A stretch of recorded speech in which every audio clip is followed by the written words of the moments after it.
Assalamualaikum warahmatullahi wabarakatuh. Pertama-tama marilah kita panjatkan puja dan puji syukur kita atas kehadirat Allah Subhanahu wa taala yang mana pada kesempatan kali ini kita masih diberi kesehatan sehingga kita masih bisa belajar secara online. Kedua kalinya, sholawat serta salam senantiasa kita haturkan kepada junjungan Nabi kita Nabi besar Nabi Muhammad SAW yang mana telah membawa kita dari zaman jahiliyah menuju zaman yang terang benderang. Yang kami hormati Mistika Febriani MPD selaku dosen pengampu mata kuliah bimbingan dan konseling anak dan remaja dan teman-teman semua yang berbahagia. Perkenalkan, nama saya Empit Miana dan teman saya yaitu Laila Salsabila. Kami dari kelompok 6 akan mempresentasikan materi yang berjudul Bimbingan dan Konseling untuk Optimalisasi Perkembangan Inteligensi atau Kognitif Remaja. Tanpa berlama-lama, marilah kita buka presentasi pada kali ini dengan mengucapkan lafaz basmalah. Bismillahirrahmanirrahim. Tanpa berlama-lama, langsung saja kepada pemateri pertama yaitu Laila Salsabila, kepadanya dipersilahkan. Baiklah, terima kasih moderator. Di sini saya akan menjelaskan tentang perkembangan intelijensi. Intelijensi bukanlah suatu yang bersifat kebendaan, melainkan suatu fiksi ilmiah untuk mendeskripsikan perilaku individu yang berkaitan dengan kemampuan intelektual. C.P. Chaplin mengartikan intelijensi sebagai kemampuan menghadapi dan menyesuaikan diri terhadap situasi baru secara cepat dan efektif. Selanjutnya ada teori-teori intelijensi.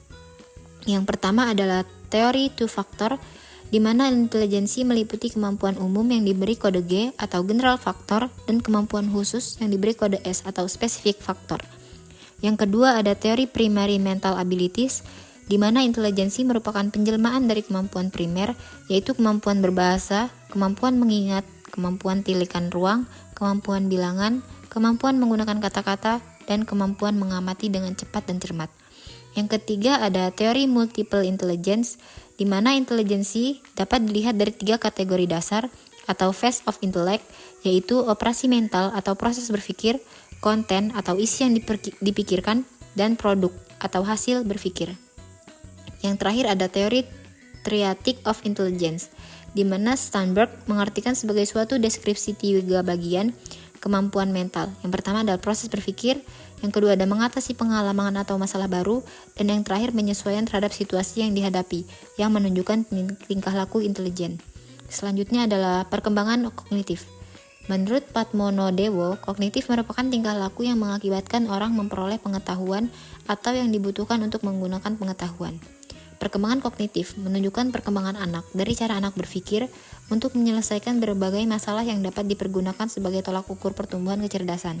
Pada masa perkembangan hidup dan remaja, terdapat perubahan kognitif pada remaja yang mengacu pada teori Piaget, egosentrisme remaja, dan pemrosesan informasi. Baiklah, sekian saya kembalikan ke moderator. Oke, terima kasih kepada pemateri pertama. Selanjutnya, materinya akan dilanjutkan oleh saya sendiri. Materinya yaitu teori perkembangan kognitif. Teori yang pertama yaitu teori Piaget.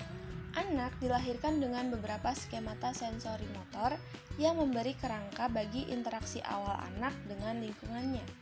Pengalaman awal si anak akan ditentukan oleh skemata sensori motor ini.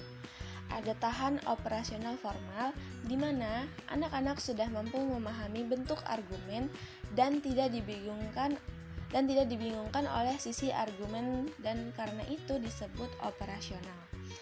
Terus ada teori yang kedua yaitu egosentrisme remaja. Menurut David Elkins 1976, ia berpendapat dalam Santrok JW bahwa egosentrisme remaja mengandung 2 komponen utama, imaginary audience dan personal fable. Selanjutnya yaitu ada pemrosesan informasi. Pemrosesan informasi digunakan untuk menjelaskan mengenai kognisi remaja seperti mengambil keputusan dan berpikir kritis.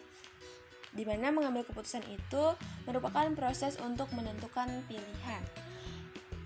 Berpikir kritis yaitu mengembangkan kemampuan berpikir kritis di masa remaja yang akan membantu melihat potensi diri, sehingga remaja terlatih menyelesaikan berbagai masalah yang dihadapinya. Materi selanjutnya ada faktor-faktor yang mempengaruhi perkembangan kognitif. Faktor yang pertama ada faktor keturunan, faktor lingkungan, faktor kematangan, faktor pembentukan, faktor minat dan bakat, dan yang terakhir ada faktor kebebasan. Terus ada selanjutnya materi yang terakhir ada karakteristik perkembangan kognitif pada masa remaja dan dewasa. Perkembangan kognitif pada masa remaja dan dewasa menunjukkan perbedaan yang signifikan dalam cara individu berpikir dan memecahkan masalah. Jean Piaget menjelaskan bahwa remaja berada pada tahap operasi formal yang ditandai dengan kemampuan berpikir abstrak, logis, dan hipotesis. Perbedaan antara remaja dan dewasa juga terlihat dalam cara mereka membuat keputusan, di mana remaja cenderung dipengaruhi oleh emosi dan tekanan sosial, sedangkan orang dewasa lebih mengandalkan pengalaman dan refleksi pribadi dalam pengambilan keputusannya. Jadi kesimpulannya, perkembangan kognitif adalah proses di mana seseorang berpikir, mengamati, memperhatikan, dan beradaptasi dengan lingkungan sekitarnya. Proses perkembangan kognitif membentuk pengetahuan melalui eksplorasi lingkungan secara aktif dan mengkonstruksi pemikiran mereka dengan memberikan stimulasi yang tepat. Baiklah, mungkin cukup sekian materi yang dapat kami sampaikan. Kurang lebihnya kami memohon maaf. Selanjutnya, jika teman-teman semua yang ingin bertanya, silahkan tinggalkan komentar di kolom komentar. Pembelajaran telah selesai. Diucapkan terima kasih kepada teman-teman yang sudah bertanya dan memperhatikan serta mendengarkan materi yang kami sampaikan. Semoga materi yang kami sampaikan dapat bermanfaat bagi kita semua. Untuk mengakhiri pembelajaran pada kesempatan kali ini, marilah kita bersama-sama melafazkan lafaz hamdalah. Alhamdulillahirabbil alamin. Oke, terima kasih kepada teman-teman semua.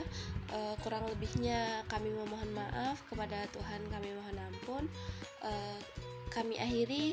Wassalamualaikum warahmatullahi wabarakatuh.